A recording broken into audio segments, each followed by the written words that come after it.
Welcome to a new edition of the Neon Jazz interview series with London-based alto saxophonist Sam Brasher. He reached out to the Neon Jazz program, and we are glad that he did.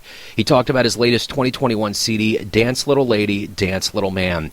It's a trio album featuring Jorge Rossi and Tom Farner, and it's out on Unit Records. These days, he is based in East London and maintains a busy freelance career playing saxophone and occasional clarinet across a wide variety of music, like early jazz and swing, straight ahead, and more contemporary styles of jazz.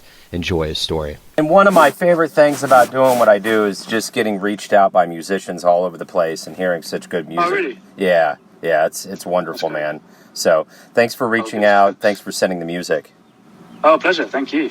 And I want to ask you, your newest 2021 CD, Dance Little Lady, Dance Little Man. I want to know, it's coming out during a pandemic. Talk to me a little bit about the timing of this and how you feel about your general feeling about releasing music during this time on the planet. That's a good question. Yeah, I mean, it's been delayed slightly, and I suppose it's been a little bit challenging. We were supposed to do a tour and release the album in September 2020. We ended up delaying the release of the album. Ended up just doing a couple of gigs. So I suppose it's slightly thrown off plans in that respect. But at the same time, I suppose I feel fortunate in a way to it's nice to be able to do something, because we recorded it pre-pandemic. We actually recorded it a while ago now in May 2019. It's taken a while to get to this point. So I suppose at least I had that music in the can ready to go.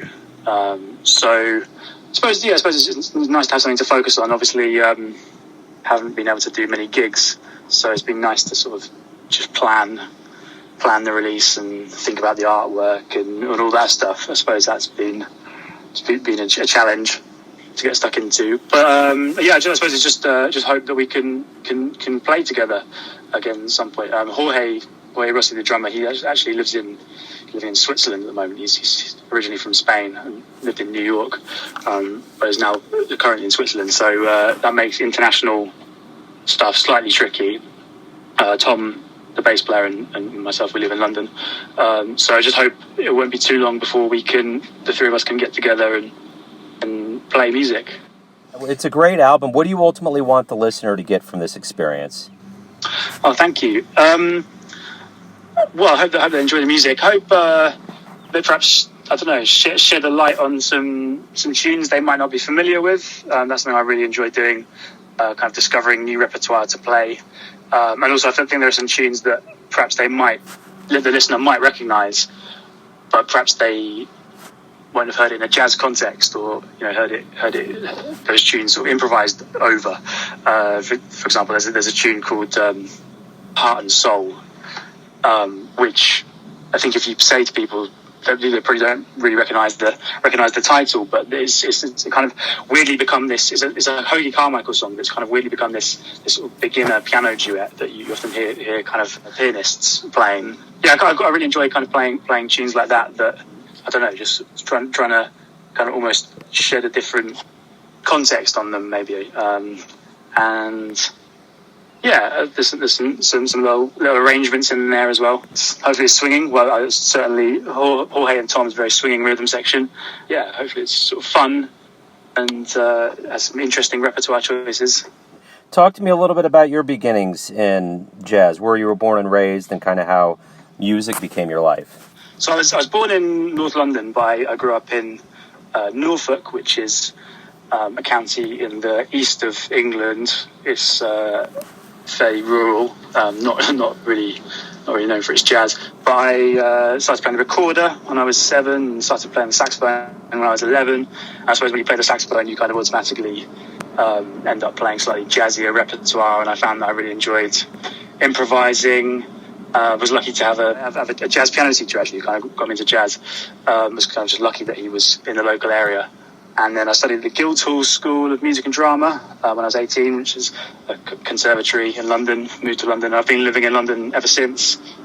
And sort of, being a freelance musician, playing as a sideman in a few different bands. I released my first album as a leader a few years ago with a great piano player called Michael Kanan, who's piano player from New York. He's fantastic. So that was kind of my first experience of, releasing an album and all that stuff. We did a few tours. Lucky to play in London and a few times in Europe as well. And then last year I've started kind of writing some arrangements for trio, and I've done a few gigs in London. Saxophone trio, alto, bass and drums, and had the idea of recording it with Jorge Rossi, the drummer, who's I've been lucky to get to play with a few times.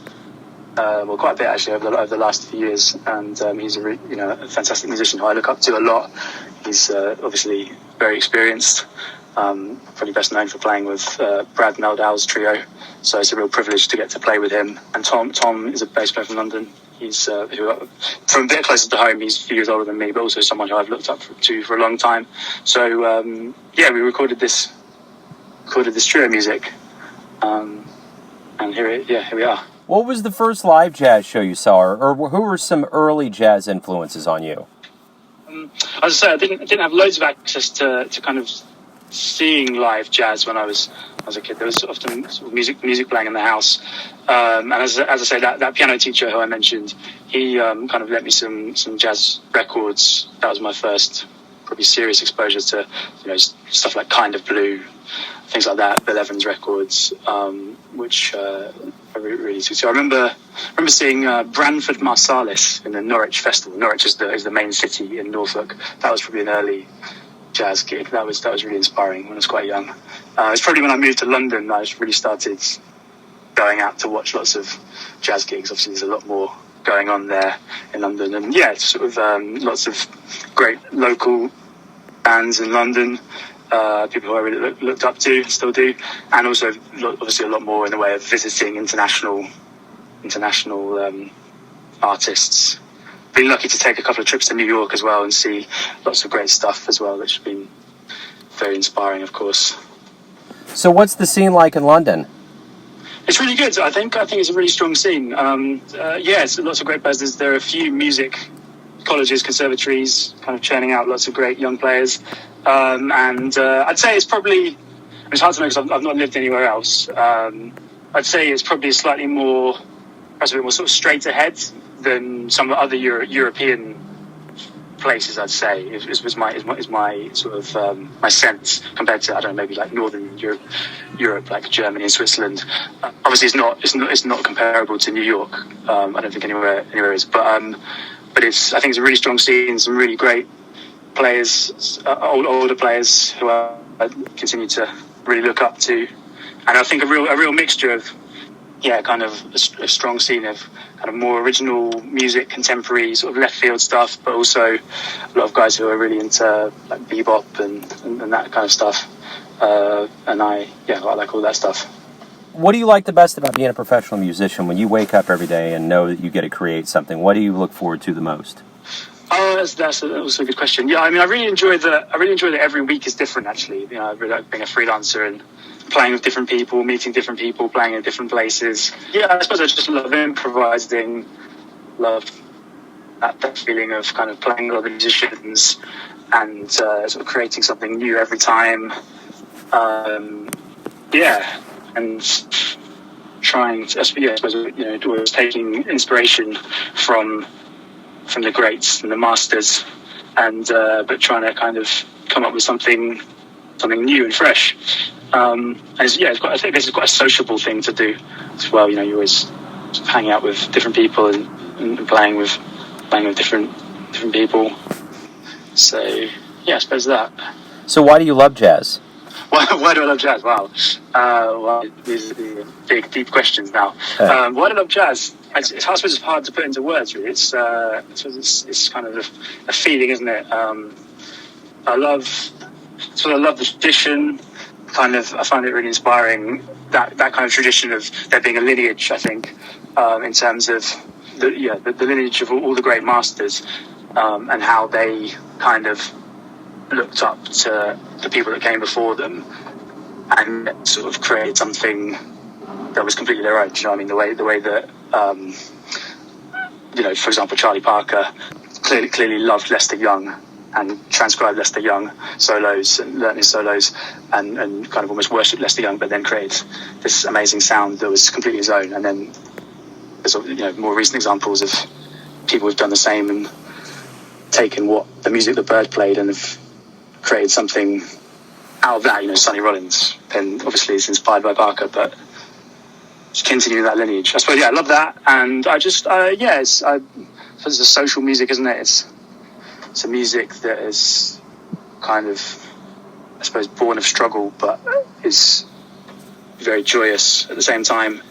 Yeah, and it's just, it's great, isn't it? I love listening to it. I love playing it. Yeah, totally.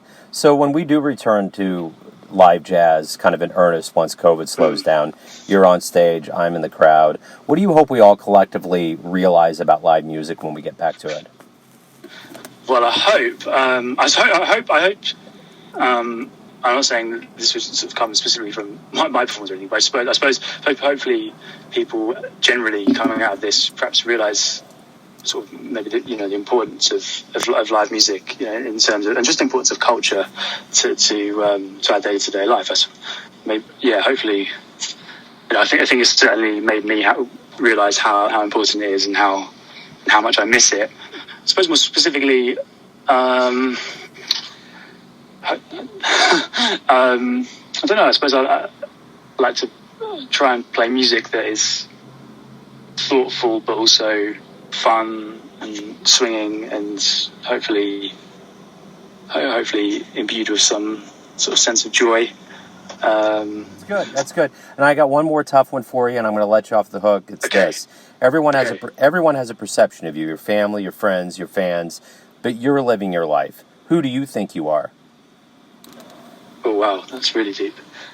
I suppose we're all I suppose we are all different things in different contexts, aren't we? I suppose kind of being a jazz musician and being a saxophonist is quite a big part of my identity, I think. So that's kind of been, I suppose that's been a strange thing about COVID, the pandemic, is that I haven't been going out and doing gigs like I normally do and playing with other people. So it's been quite a strange experience. But I suppose just a saxophone player, really trying to kind of be somewhere in that lineage of jazz, of jazz musicians, and someone who's trying to kind of make music that people enjoy and trying to get better and create some sort of worthwhile art, I suppose. How's that? That's great, man. That's a great answer. Cool. Yeah. Hey, man. Thank you. Yeah. Hey, I tell you what, I really, again, appreciate you reaching out and sending the music over. Good luck with the album and the return to the stage, Sam. I appreciate it. Thanks so much. Thanks for having me. Thanks for listening and tuning in to another Neon Jazz interview, where we give you a bit of insight into the finest cats in London, Kansas City, and spots all over the world, giving fans all that jazz. And thanks to Sam for his time, music, and story. If you want to hear more interviews, go to Famous Interviews with Joe Domino on the iTunes Store. Visit neonjazz at youtube.com, and for everything Neon Jazz all the time, go to the neonjazz.blogspot.com. Until next time, enjoy the jazz, my friends.